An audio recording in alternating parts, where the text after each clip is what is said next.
Another Tomorrow's World webcast, and this particular subject is a moving one, I think, and this is a moving story. Some of you may have seen this shared on Facebook. I came across it on ABC News, which I'm grateful for. I want to give some kudos to ABC News. I wish they covered this particular kind of story from this angle more often.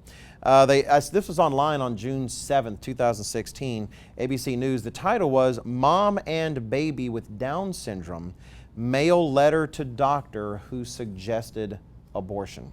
The article is written by Genevieve Shaw Brown. And it has to do with a letter written by a Miss Courtney Baker concerning the birth of her daughter, who is now some months old, and I can't remember if it says that, 15 months old at the time, Emerson Faith, or Emmy as her mom seems to call her. And she was born with Down syndrome, and it was discovered in the womb, as they can do now, that the child had Down syndrome. So let me just read a few selections from the article and just a few selections from the letter.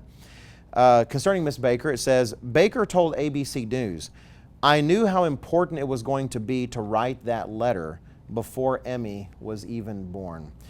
This is a letter that she wrote to the doctor. The doctor had recommended that she terminate the pregnancy because the child was diagnosed with Down syndrome. It says the doctor, Baker said, suggested she terminate her pregnancy as they discovered the baby had Down syndrome. Even after she refused, she said she continued to feel pressured. That is, the doctor continued apparently to provide pressure that she really should abort the baby. She writes, "I have no idea how the doctor might have reacted to my letter, but I do have faith that God can work any miracle and He can change any heart." Again, you may have read the letter on Facebook. I'm not going to read the entire letter. It'd be tempting to do. It's a beautiful letter, actually, very well crafted. Let me just read a couple of selections, though. She writes to the doctor, and she did mail this actually to the doctor with her daughter, Emmy. She says, "I came to you during the most difficult time in my life. I was terrified, anxious, and in complete despair.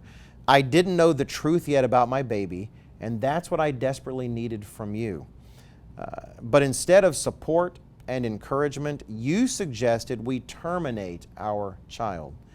I told you her name, and you asked us again if we understood how low our quality of life would be with a child with Down syndrome. You suggested we reconsider our decision to continue the pregnancy.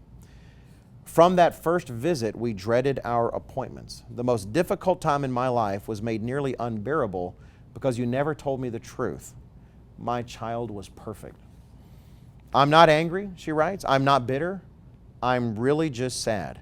I'm sad that the tiny beating hearts you see every day don't fill you with a perpetual awe. I'm sad the intricate details and the miracle of those sweet little fingers and toes, lungs and eyes and ears don't always give you pause." Close to the end of her letter, she wraps up and says, "So my prayer is that no other mommy will have to go through what I did. My prayer is that you too will now see true beauty and pure love with every sonogram." It really is an amazing letter. And again, kudos to ABC.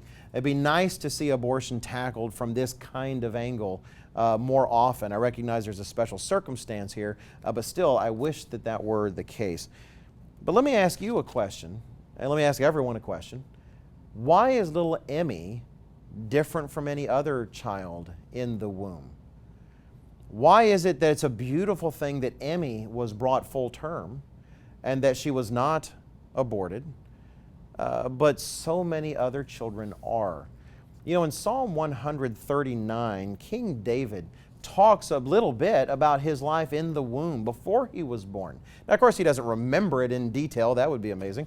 But he does know a truth about that time.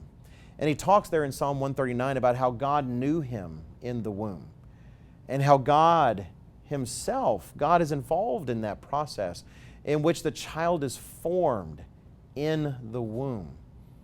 David recognized that truth. Every child, including Emmy, deserves to have that opportunity to actually be born.